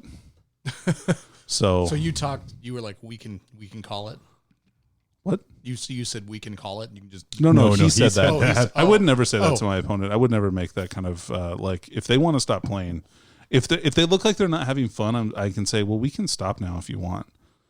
And then, but that almost never happens. You say that to everybody before the dice even start rolling. I do not. It's like affirmative consent for Warhammer is important. So yeah. So I win that game, 31-18. So a little bit closer He this still time. scored a decent amount of points. Yeah, he I got mean, a good amount of points. I mean, he killed stuff. Anytime you get more than 10 in a loss, it should be considered Yes. fairly good, especially. But hey, your we have a opponents. quick FAQ correction break. Dave was wrong. Yeah. Oh, okay. I was confusing the Omni Scramner with the Rights of War. no. The deep strike denial ability. The deep strike denial ability with the ability to broadcast it to other infiltrator squads. Oh, if they have a sure. comm Yeah. Yeah. Yeah, that was a FAQ break correction. So All Denny, right. So yeah, day 2. day 2. I knew who I'm playing day 2, so I get a good night's sleep. I'm realizing I'm playing Dave's round 3 opponent, Tim. So the last game Tim and I had was a draw, Contentious. and it was contentious. And I was Tables were flipped. Dave, just the way you yelled Models out were thrown. contentious there, I'm like, I Jesus, think that's I amazing. think I said something to the effect of, "I'm not very happy about how this game ended." You did. You were upset. we I have was it- a little upset, Well, and we also have it on podcast recording at the same episode that we did that also involved you beating up some dude in a forest. oh yeah, that happened. Yeah. Yep, that almost did happen actually. Anyway, so to start this game off, wonder I if went and just gave Tim a big hug. Like, so this just kind of shows you like kind of what my mind state is at this time. Like, I just want to have fun, and this is like one of the most fun tournaments I played in. I played against great guys. I got to play against Cameron, who's one of my absolute favorite people to play against, like ever. Like, we always have the best games. And then I got to play against Matt, which was great. That was really fun. Greg was a great opponent. So like, I'm having a great time. And I get to Tim, and immediately I'm like, dude, let's just hug it out before the game starts. Because Tim, I showed him my list like 2 days before the tournament, and I'm like, check this out, dude. This is what I'm bringing. I don't even care. And Tim's like, I don't think this list is really good. God, this list pairs up against stuff really well. Okay, I'm going to take it. And so he took my list and modified it. So he also had Ultramarines with Calgar. He had Calgar, a Very lieutenant. nicely painted Calgar too. For Yeah, that it was matter. pretty good. Yeah, It was pretty So good. assembled for 30 Calgar. minutes. He had 3 Leviathan Dreadnoughts. He had a Thunderfire Cannon, a Relic Scorpius with Kronos, 3 Scout Squads, and 2 Eliminator Squads. So it's like really close to my list, but different. Right. So Yeah, because you have a chapter master in Culm. I do. Well, no, I mean, Yeah, no, he's a chapter master, isn't no, he? not anymore. Not after he died. Oh, I thought he still. He, still no, had it. Nope, he's all been he- replaced. Yeah, all he does is give out the 6++++. Okay. Yeah. So we set up. I don't get first turn. No, I do get first turn. Tim makes me go first as well, which was, I think, probably a pretty good move. I kill some scout squads to get a couple of kills right off the bat, but he's deployed all of his Leviathans out of range, and there's no way that I'm going to touch him. And I kind of have to walk into his fire, which sucks. But that's the way it goes. I mean, I figure like I'm going to lose one, sure, whatever. Nope, I was wrong. He killed 2 whole Leviathan dreadnoughts and did a bunch of, or he killed Culm, and then he killed almost 2 whole Leviathan dreadnoughts on his turn. So he did a crazy amount of work. Oh, so his dice were carrying over solidly after whipping the shit out of me. Yeah, it was pretty brutal. And there wasn't a lot that I could do about it. He did really great screening on turn 1 too, so I couldn't drop my my Grav Devastators in and nuke the Scorpius, which turned out to be pretty pivotal. So my round 2, I try and take some pot shots at what I can, do some damage. I kind of move one of my Leviathans, like in a way that's kind of fleeing away from his stuff almost. Just so I can get up behind some of the LOS blocking terrain. The Grab Devastators come in. I get line of sight on. I get line of sight and range on the Scorpius. However, I do all but two wounds worth of damage to it. Now, we later found out that we kind of misplayed the rule for the bodyguards, where he was intercepting whole hits and not just wounds, because I did have Gravic Amplification up on them. Yeah.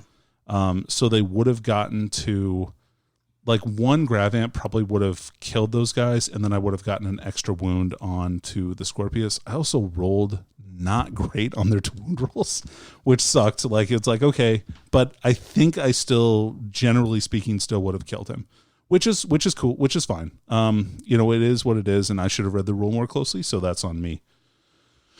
Now, fucking classic. These guys over here, hell, man. Yeah, we're really enthralled in your story. I'm definitely, I'm definitely not playing catch with something that just hit the board. I'm definitely enthralled. I definitely wasn't just Googling who the great. current chapter master of the Red Scorpions is, and I didn't definitely get a little boner about that trick I want to pull. Okay.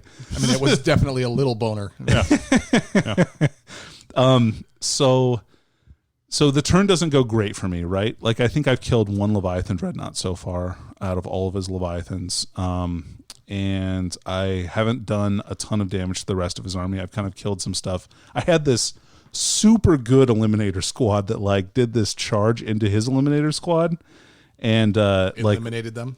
Well, they stayed in combat with me, and then they fell back, and then I moved out and shot other stuff and then charged them. Like, they allowed me to get Eliminators all the way into his back lines, and I started doing stuff like engaging the Thunderfire Cannon in combat. Definitely do not want Eliminators in your back lines. Yeah, no, you'll get eliminated.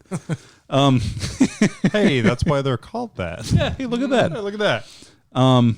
And I was able to take out his Eliminators pretty quickly, which was also key because he wasn't able to snipe my characters. And so I was able to abuse the character rule with these Eliminators next to his Leviathan's Dreadnoughts, but not anywhere like in line of sight.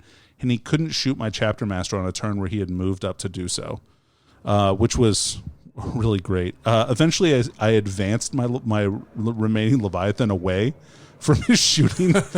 So he moved like 13 inches in the opposite direction, like away as fast as I possibly could move from his. So which brought him out of range, which was awesome. And then I was able to clean up some other targets on that side of the board.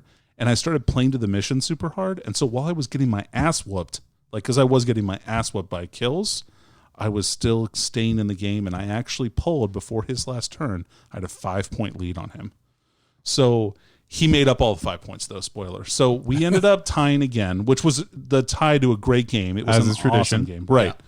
So I think we're tied on like wins and losses to each other, too. Like, he got me at States this year, but I've managed to tie both the other games that we played. So I think his list was better than mine, but I was able to play a little bit better. So that made me feel really good. And I was in good spirits because I wasn't out of the event yet, right?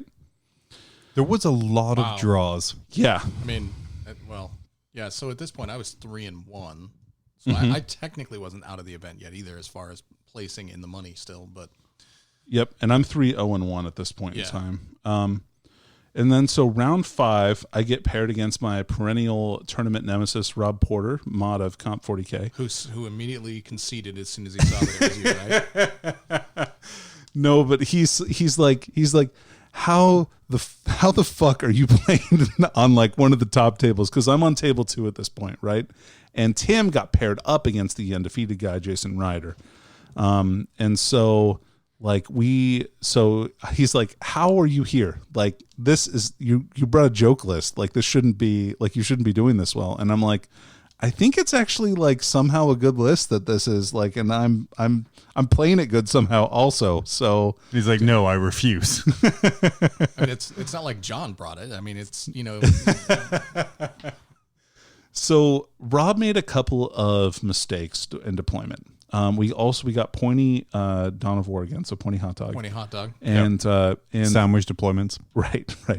So he deployed. So we counted the ruin. There was like kind of a ruin in the middle of the table, but it was a pain in the ass to pull the roof off and stuff like that. And so we diced off for it to see if it was an enclosed ruin. and it wasn't. So I deployed. So nobody could go inside of it. But you could put guys on top of it. Right, but you had, Right, so you had to have movement, which ended up being critical because Rob got Rob got first turn. So this was like, I think the first game I didn't go first in this tournament. That sounds probably right, which is weird because I usually like to go second, but with this army, I think I want to go first mostly. Anyway, so so first turn, he moves up and then assaults one of my eliminators on top of this ruin. However, the ruin was like 6.5 inches tall, so he couldn't maintain squad coherency and have one guy at the bottom and one guy on top. Yep. And so I asked him that after he moved his guys, because he got like an 11-inch charge, so he totally made it in. But I'm like, dude, I don't want to be that guy, but like I don't think you have enough movement to get the back like servitor up on top of the building, the Cataphren. And he's like, oh, yeah, you're right. Like we talked about this at the start of the game, and like he wasn't trying to take it back or anything. He's like, that was totally my fuck up. Like I should have measured this building and seen if it was actually possible. And I said, yeah, sorry, man. Like that's too bad. Like I totally get that. And that's sucky. That's really sucky. So we kind of rolled with it, which was fine. But I think that probably turned the game. And he said that himself as well. She's like, all right, well, that's probably game then. So he couldn't get the guys. Because he was going to try and get the guys up there to wrap my eliminators so that he could keep that unit out of combat, finish them off in my turn, and then like generally wreak havoc by like charging potentially my characters or my dreadnought line and that kind of stuff, and maybe wrap them as well. I don't know how that would have played out. That probably would have been worse for me. Yeah. But I don't think it would have necessarily won the game for him, because I still have a lot of storm cannons, and storm cannons eat up Cataphren servitors pretty well. So like my first turn I killed two of the Scorpius tanks and one whole unit of Cataphrons, and I got one unit down to like 3 guys. And then on my next turn, I killed a whole nother unit of Cataphrons and got them down to 1 guy. And then turn 3, I charged that guy and got on an objective on his side of the table, because we were playing Cut to the Heart. No, I'm sorry, we were playing Precious Cargo. So it was you had the markers to move, and so I got on his priority objective, which was right. Which was good, but it didn't happen until like turn 5, and then turn 5 I ended up wiping him out. So there did come a time in this game where I rolled the most ridiculous amount of saves. John was watching me. It was beautiful. It was the most beautiful thing I'd ever seen. When he had 3 of his servitors left. Hold on. If the most beautiful thing you've ever seen, did it make him suddenly start swearing and leave the table for a second? Yes, it did. Did it? Okay. He did scream into his hands at one point in time. Oh, to be fair though, he didn't walk away like 4 tables worth. I made him do that before. Yeah, that's fair. He wasn't that mad. I think Plague Bearer is coming back to life and filling up a unit. My ability to roll ones paid off big time. For once. So I've been playing the last couple of tournaments with these dangly boy dice that I got. So bad. They roll so bad, I mean, usually they're pretty. Who dice? They're pretty low. I don't know, some stupid podcast. Okay, cool. So I hear that after their last episode where they let us cross over, they actually produced new dice to try to that they're giving out to we graciously went on. That's what I mean. That's the I'll narrative. be buying some of those new dice because I like purple a lot, and they're purple, and I am. Maybe hold off on buying dice. Oh, okay. Never mind. Well, maybe I won't then. All right. Anyway, so he shot Carib Cullen, who had he had 10 wounds left, I think. Does that sound right, John? 10 wounds? Yeah. No, he had 10 wounds. 10 wounds left, and he shot him with these Cataphrons and got 3 through, and rolled 14 damage. Yes. No, 12 damage. It's 12. Yeah, 12 damage on him. So I'm like, all right, well, maybe I'll make like 3 of these 6-ups and he'll live. Like, who knows? Nope, made 6 out of 12, 6 up, feel no pains. And he's like, are you kidding me? And then he heroically went and hid. Yep. For the rest of the game. He sat on an objective with his fat butt and tried to not die to stuff, which he didn't. rocking with his giant claws around his knees, Yep. just like, no, no, no. No more haywire, sir. So that I ended that game. I did pretty well. I got 33 points, but it was like a relatively close score. It was 33-26 because Rob was playing the mission really well and like kept getting points. So he got a huge amount of points for a loss. 26 points on a loss is a lot. How dare he? Can't he just lose like a man? It was a good game. It was a really good game. 3-41. That's a man. It score. was. I spent a lot of time at that table because it was a really entertaining game, and it was really well played on both sides. Rob won the game on primary for sure, but he only got like 5 Because he couldn't finish off secondaries. Colin. Right. Yep. Which would have been another Kingslayer point. Anyway. Yeah.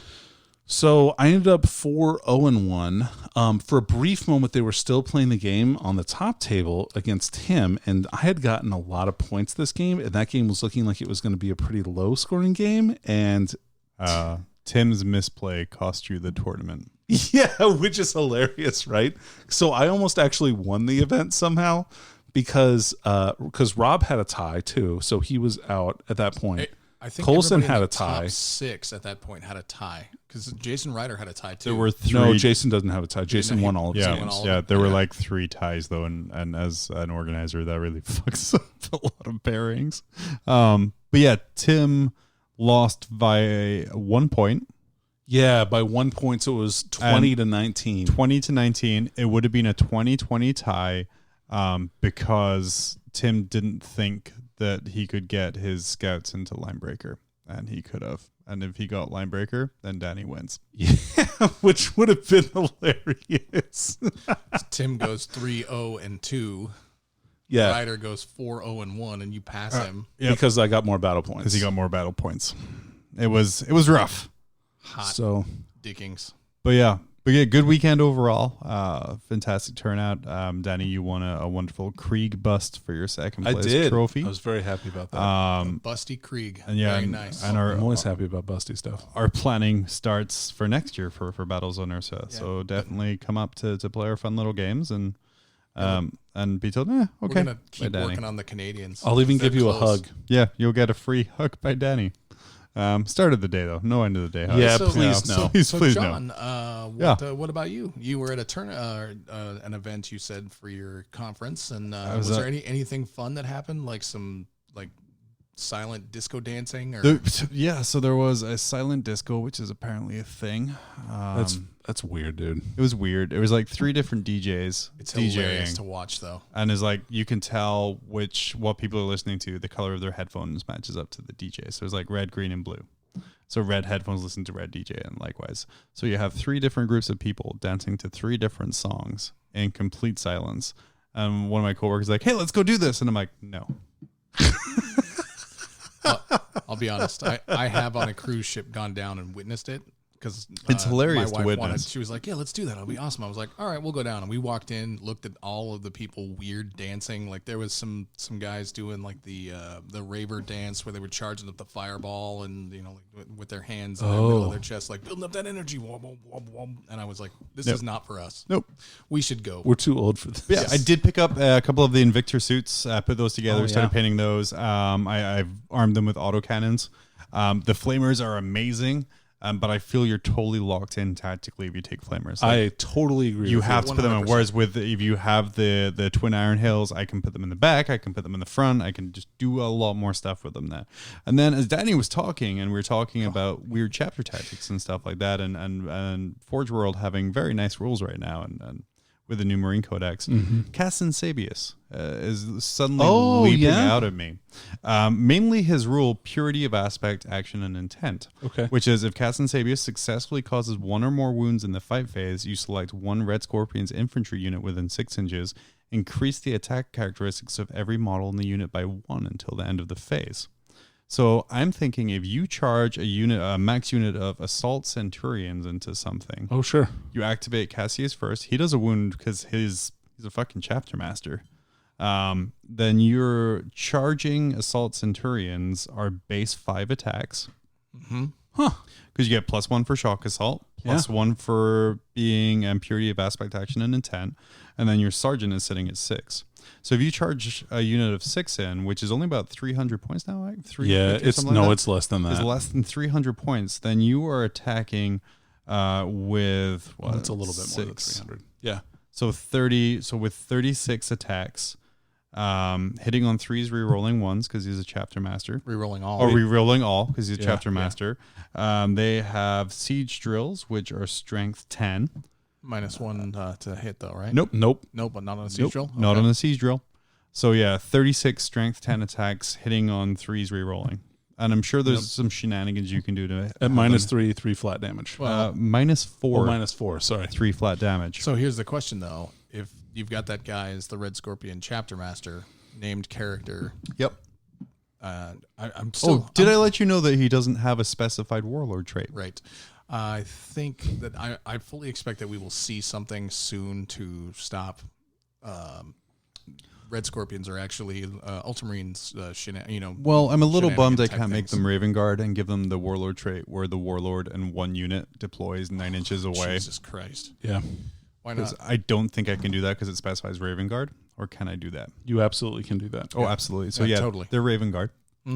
So Okay. like, I just make sure I have a low drop list. Turn 1, I'm dropping. Well, and you can even choose if you want to. You can take the if you can choose 2 different chapter traits if you want to, and still have them be a Raven Guard successor. Yeah. So like having that warlord trait and having like that ability to basically turn 1, have that many strength 10 attacks in your line. Yeah, give them like +1 to assault. Fucking disgusting. Where are you getting the +1 to assault from? I think that isn't there a +1 to charge? It's like secondary trait. For a Raven Guard? No, for No. just chapters. Yeah.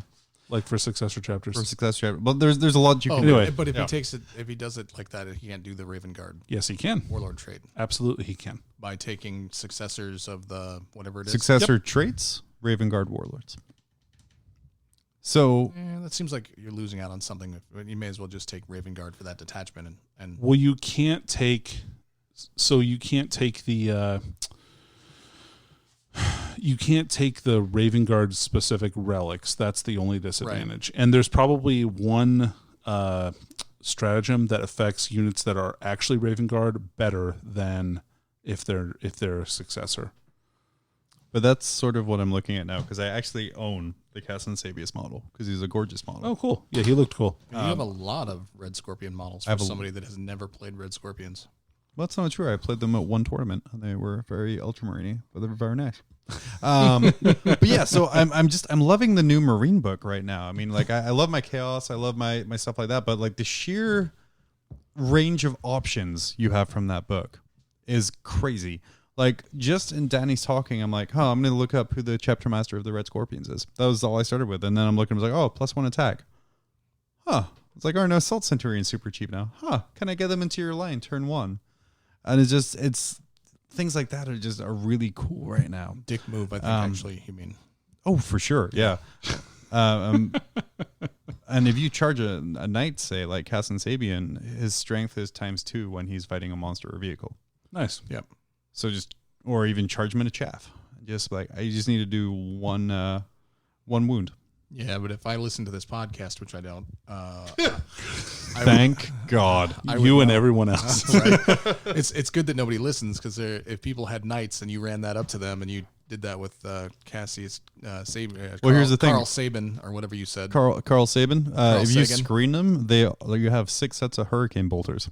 No, I'm saying you charge in to a knight and you bring the And the 6 chapter master and the 12 3 flamers. guys or however many hits it was. Yeah. You charge up in there. And I'm interrupting after you go off and I'm wiping out your centurions before you get a chance to go.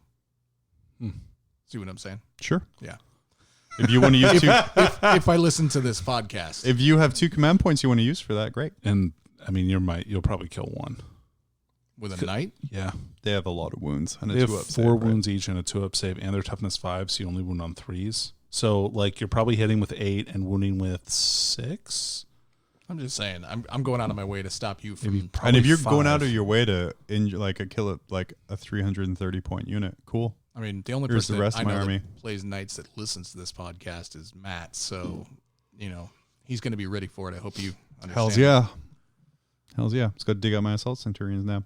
Anyway, we're going to take a quick break and we're going to be back because Dave has something fun for us. What? Oh! Dude, I'm the best. I took first place at another tournament. First off, stop with the thunder and lightning. You don't impress me. And second, let me check out the BCP rankings. And I don't see you on there.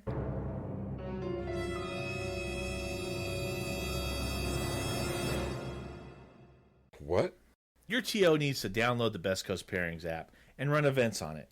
After the event, the results are uploaded into BCP rankings, and the best part, it's easy and free. But I play multiple game systems. No big deal. The BCP app can be used for any game. A ton of events every weekend are using it, from major international tournaments to local stores. And now that it's available on Android devices, you're going to have some serious competition.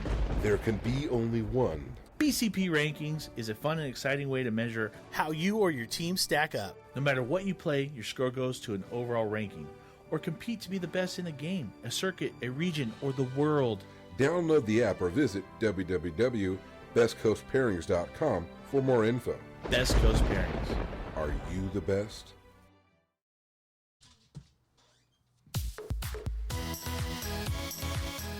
Dave, what fun game have you got for us? All right. Today we are going to be playing a game called Who Wants to Be a Secondary Heir?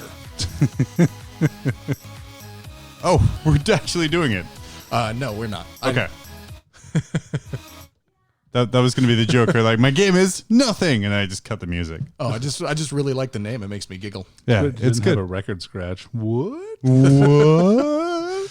Why we need to buy a second baby's board so we can get more buttons. No, I actually have up to 64 buttons now. I just choose not to use them. Fucking selfish. I choose to limit myself to a pure 8. Yeah. Douchebag. Yeah, Yeah, see, exactly. there's a finite amount that we have to have.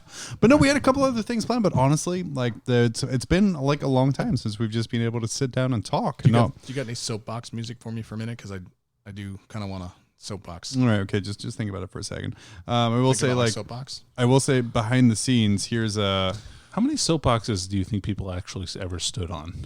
Like, do you Well, think it was a lot, or do you think Back in they the used day, any kind of box? I mean, they didn't stack them up. It was one at a time, if that's what you're asking. Well, yeah, no, just to get you like head and shoulders above everybody Right. else, so you It was look quite important. often, actually, as a way, because there were no megaphones and other stuff like that back in the day. I Sure. had to stand on them in order to tell Yeah, people but do you about think they how were the actually unions and how Hitler soap? was bad. Do you think they were actually soapboxes? Oh, they were totally soapboxes. That's literally why they were called that. Oh, okay. Yeah, because soapboxes, crates in general, is what you carried soap around in. So a soapbox was a crate.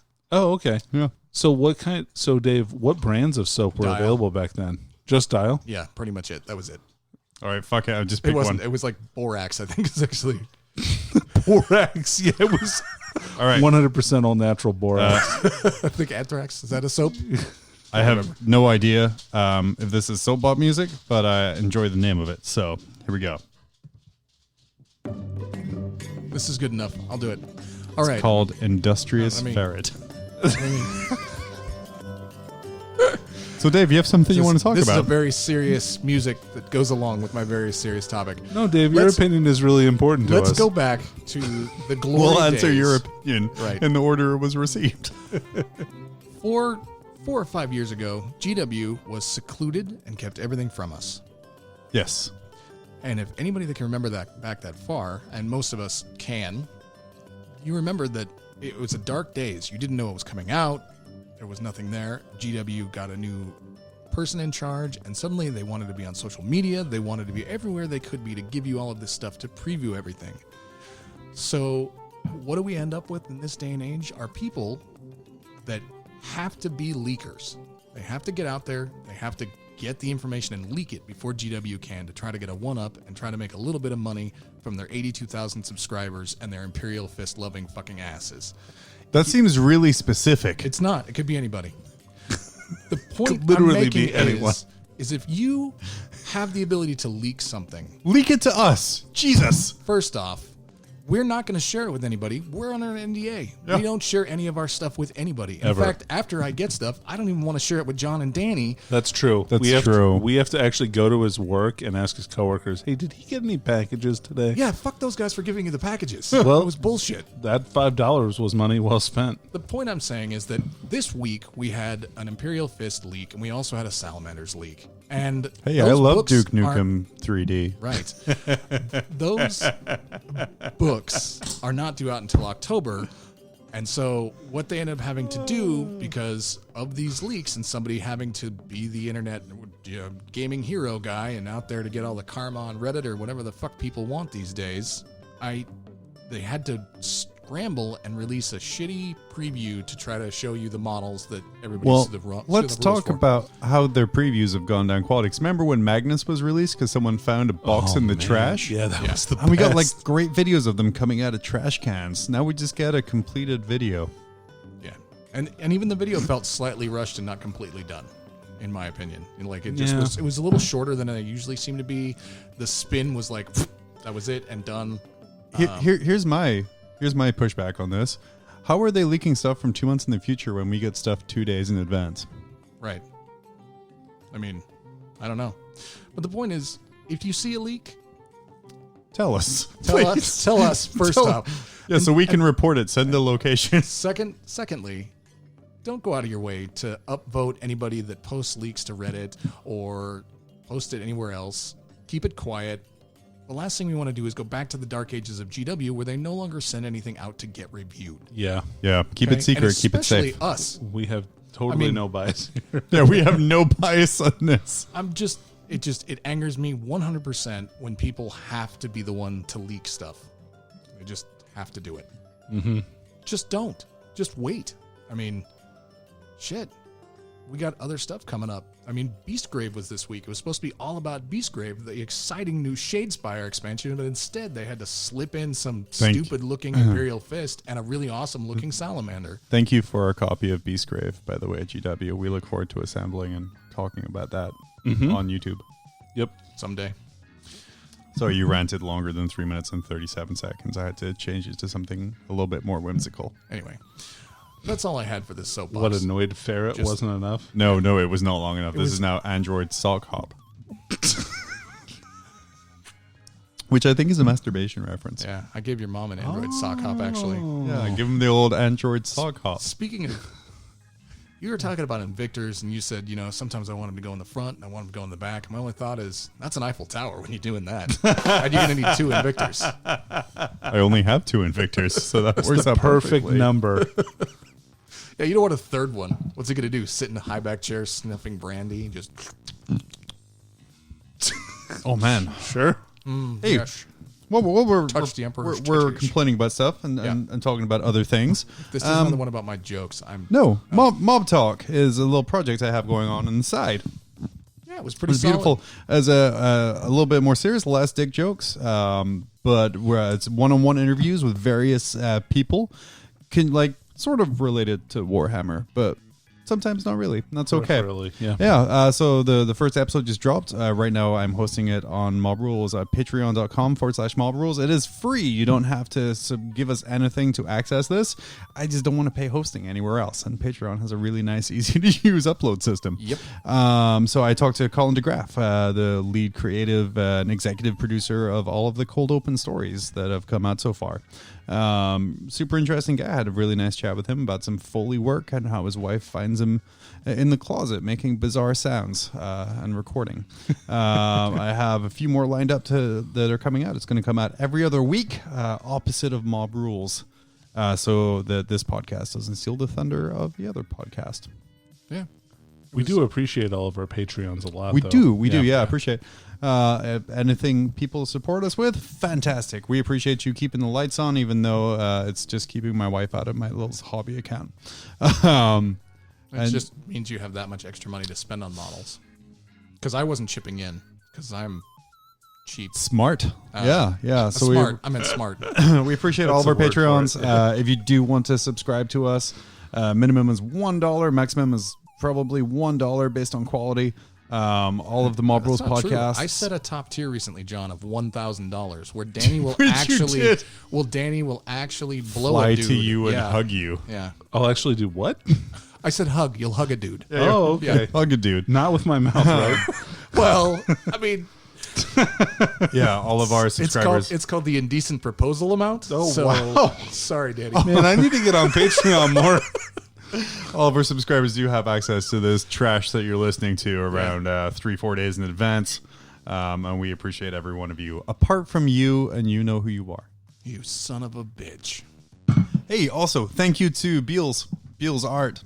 Beals Art for our amazing new logo. Oh, yeah. What a beauty. What a beauty. I'm so What a happy beaut. that we were able to decide on 2 of them instead of just one because I just really wanted that purple dread. And that is beautiful. And And if you see us at events in future, it will be the purple dread that we're rocking on most things. Yeah, the Berserker I love the Berserker, but it just doesn't translate very well in tiny form, I've learned. It doesn't know translate in dice Why? form. But it looks amazing. It doesn't translate in tiny sticker form very well either. It just looks like a period blood sticker that says mob rules. Enjoy me. Well, you got to go there. It's what it Especially did. with. I enjoy you. Oh, that's the Android sock hop. Yeah. I get it now. I liked it. Shut up. Anyway, so we were I don't running. even know what's happening right We're now. running a little long. Half of his face went slack. I think he's had a stroke. I think so. Yeah. I'm gonna go that's home why and you have only one see. myself. That's why you only see one hand. Gross. Douchebag. Android sock so, yeah. hop going on over there. That's pretty good. What we call it for this episode of Mob Rules. We're going to be back in 2 weeks as I rub my glasses against the microphone. For Mob Rules, I've been Sean. I've been Dave. And I've been Danny. We'll see you later.